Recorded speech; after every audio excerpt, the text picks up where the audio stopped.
Hello everyone, welcome back to the channel.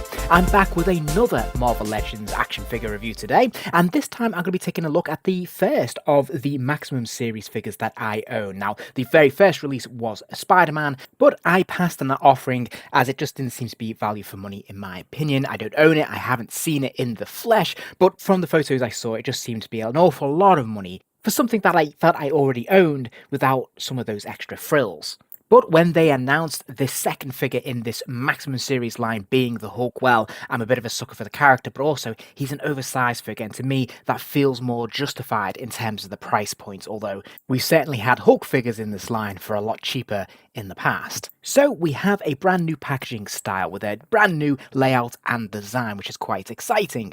This is slightly oversized to what we'd normally get with our standard Marvel Legends figures. Obviously, the Hulk's a bigger character anyway, but this box is a little bit taller and quite a lot wider than what we typically see. Now, they are using that very hard, sturdy card that we started to see this year with a lot of our Marvel Legends figures, which is great. I'm all in favor of that. I think it's really good, nice and sturdy and strong and robust. I like that in my packaging. There's not an awful lot going on in terms of the deco, though. I'm not a huge fan of this Max series branding because we just have a little bit of generic comic book montage in the corners.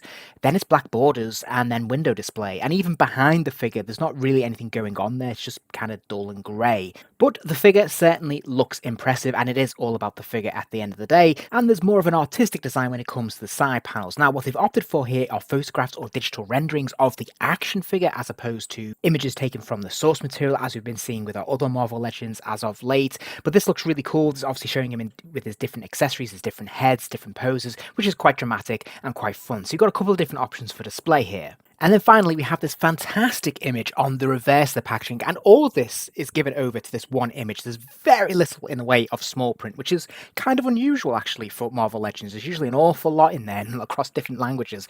This time, it's all dedicated to this one striking image of the Hulk there with the thunderclap, which is very, very cool. Obviously, one of the selling features of this Maximum series figure, because we've not seen this kind of thing done on any other Hulk figure previously, to the best of my knowledge. So this is really cool. Obviously, this is very displayable. I think this looks really, really cool, very eye-catching. And if I was going to display this packaging, this is the side I'd put on show. And I must admit, this figure is quite impressive. As soon as you get him out of the packaging, you'll notice there's quite a considerable weight to the figure, which is lovely. And I have to say, in terms of his scaling and size and just overall appearance, he has more in common with Marvel Select than he does typically with a Marvel Legends figure. And as you would hope, there's some brand new sculpting going on here. If we start off by taking a look at the first of the three heads that this figure has, this appears to my eyes to be the Smart Hulk, which is pretty cool. Obviously a very distinctive hairstyle there, which is nicely done. It's nice to see where they've sort of shaved the side of his head there. They've kind of painted that in, so some nice use of paint apps here. And the overall expression on the face is new, which is...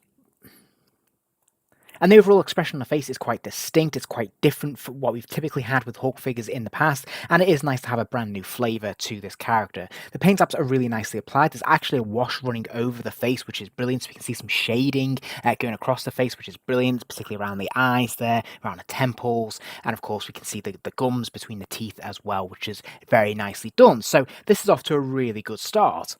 And the good news is it does not let up, because things continue in this vein as we take a look at the torso.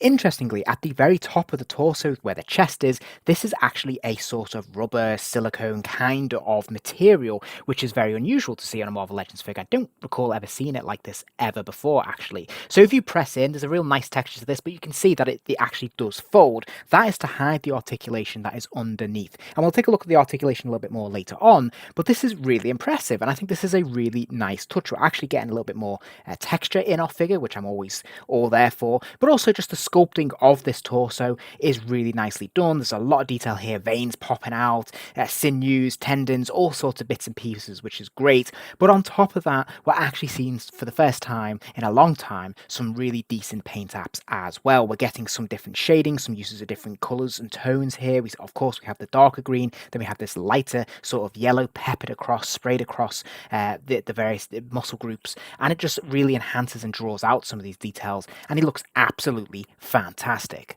This is also true of the pants as well, because we can actually see that they've painted in some of the tear detail, which I think should have been a little bit larger in my opinion, but this should have been a bit more exaggerated. I would have preferred this to have been sculpted in all honesty, but nevertheless, we are seeing two tones of purple here, which is nice, creating a strong visual impression.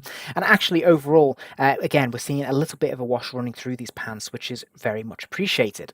And it is nice to see little details like little individual tears in the trousers at different points. It's not symmetrical, where we can see the green skin popping through underneath. That is sculpted in, it's really nicely painted. And of course, we even have the jagged edges of the pants underneath. Now, this looks to be all new sculpting to me. I don't believe we've seen this tattered end of the material at the base of a leg before on a Hulk figure. So I might be mistaken on that, but I think this is new. But certainly, this is really, really nicely painted. Moving on then to articulation, he does have a ball joint at the top of the neck, so he can rotate his head at 360 degrees all the way around there, which is nice to see. He can even move it left and right, so he can kind of wobble it from side to side, which is pretty cool. It's pretty healthy distance there.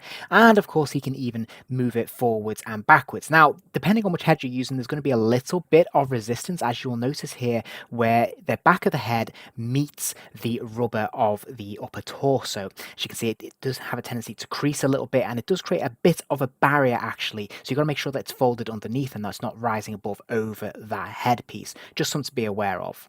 He sports a ball joint at the shoulder there, allowing the arm to lift up and out. There is a complementary bicep swivel there as well, as you might hope. But there is also a butterfly wing joint hidden beneath this torso here, this rubber torso, which is fantastic because it actually has a huge range of allowing these hands to come together. So all the way forward and quite a good distance back as well. So I don't think we've ever had quite this range of articulation in a Hulk figure before.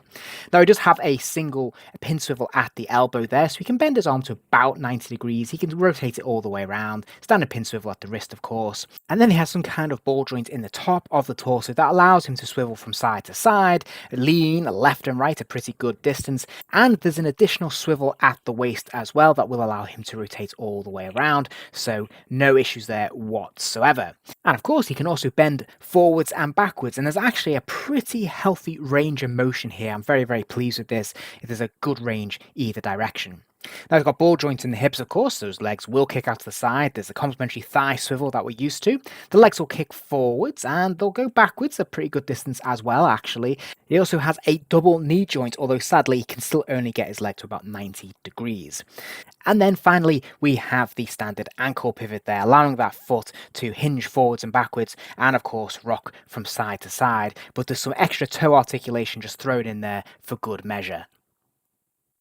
Time then to take a look at his goodies because he comes with an additional 2 pairs of hands, 2 flat clapping hands and 2 closed fists, 2 alternate heads, an exploding rocket, which we'll take a look at in a moment, and the thunderclap effects.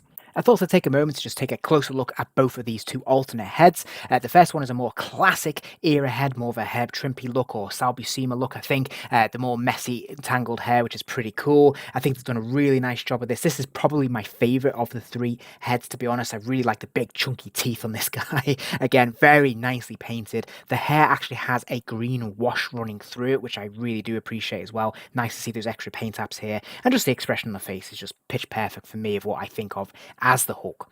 Then we have this enraged or rampaging Hulk head, which is very cool, very different to what we've ever had before from any Marvel Legends Hulk in the past, I believe.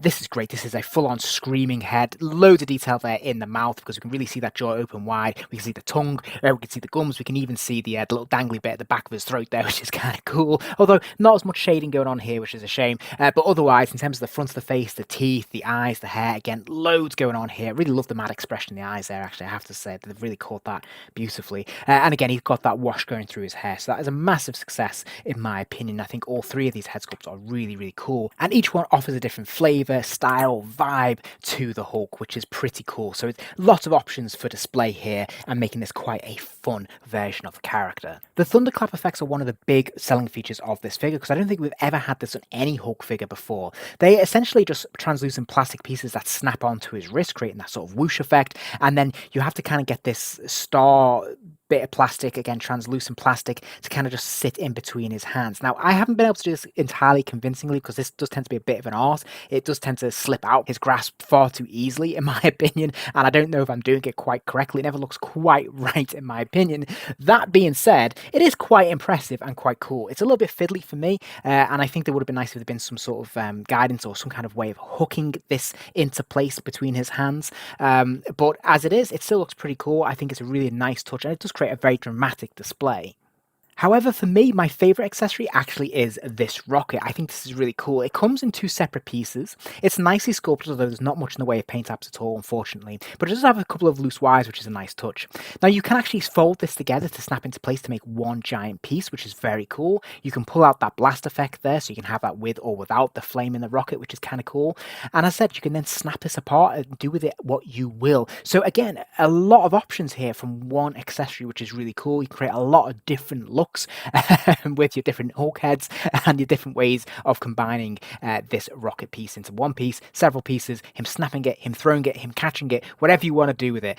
This feels very versatile and really, really fun. And I think that word fun is one of my overriding impressions of this figure because there's so many different options here. Whether you use the closed fist, you can swap out the different heads, whatever you decide to do, you've got a lot of different looks. And it does make this a very, very fun figure to just put on display because you can constantly shake it up and it feels like there's just endless possibilities, really. And before we wrap up for today, I did just want to do a quick scale comparison. Here he is standing next to another Marvel Legends Hulk. This is actually the first Planet Hulk figure we ever had. This is going back quite a few years. Actually, I have to say, I'm very impressed with this figure. Even now, he's one of my favourites and he stands up really well all these years later. But as you can see, he's slightly taller, a bit bulkier, a lot lighter green than this previous Hulk. We've had quite a lot across the year, so you could do quite a lot of comparisons. But I thought I'd pick this one because I always thought this was a standout Hulk for me in the past. And we can just see how different these two figures actually are. And then here he is standing next to a standard 6-inch figure. In this case, it's Adam Warlock. And you can see, obviously, there's a huge height differential between these two characters. There's a good, 2 or 3 inches between them, which is great, putting the Hulk around about comfortably 8.5, maybe 9 inches tall. Very, very nice. That's exactly where this figure should be in this scale, in my opinion. This looks really, really cool. Now, he's still not quite as big or as tall as a Marvel Select Hulk, and probably to this day, my all-time favorite Hulk figure would be that Immortal Hulk figure, and I will put a link to that at the end of the video if you want to check that out. I still think that's probably got the edge over this version of the Hulk, but I will say this figure is definitely a 5-star figure, because honestly, how can we fault this figure? There's nothing really more that I could ask for. This has a fantastic sculpt, it's got great paint apps, wonderful articulation, fantastic accessories, and it's just overall very, very pleasing. It's very fun. I think they've done an awful lot here to make this really stand out as probably the definitive Marvel Legends Hulk they've ever produced. Like, it's just great. I mean, there's no doubt about it. There's so many accessories and so many options that, as I said, it feels like you could spend hours creating all sorts of different dynamic displays and very radically different looks and tones and style for one figure. That is a huge, huge feather in the cap. Now, I have to judge this figure as a figure in its own right. For me, this is definitely 5 stars. The question of whether it's worth the extra money, well, in this day and age, yes, it probably is. I think this does justify the price point, to be fair, given that's where we are now. However, I do want to point out a couple of things. The first being that part of the justification for this new price point in this Maximum series is the paint apps. Okay, we don't tend to get that on our Marvel Legends these days. The quality has definitely slipped. But if you remember, I put him against that Planet Hulk figure just before. That had an awful lot of paint apps, a lot of different washes going over that figure to really enhance the sculpting. That figure's going back about 15 years now, and he was just one of many figures in a wave that made up an even bigger Build-A-Figure, which happens to be Aeneas. He had fantastic articulation, really great accessories, and as I said, he still stands up today as being one of the highlights in the entire line, and he was just priced as a normal 6-inch figure. A lot has changed in those 15 years. And this Maximum line, while I am really liking what I'm seeing here with this Hulk, as I said, I haven't had Spider-Man, so I can't speak to that. It does feel a little bit like a cash grab. Really, they're making now what was once standard a deluxe offer, and so there's kind of 2 tiers going on within the same brand and the same line, which doesn't feel entirely comfortable to me. That being said, I do think this is a wonderful figure. I think if you're a Hulk fan, you're probably going to pick him up, and is he worth the money? In line of where we are in the current context, yes, he is. I hope you enjoyed the video. If you did, please do consider giving the video a like. That kind of thing really does help the channel out and it allows me to keep making more content. And if you're interested in seeing more content, remember to hit subscribe as there'll be plenty more videos coming soon.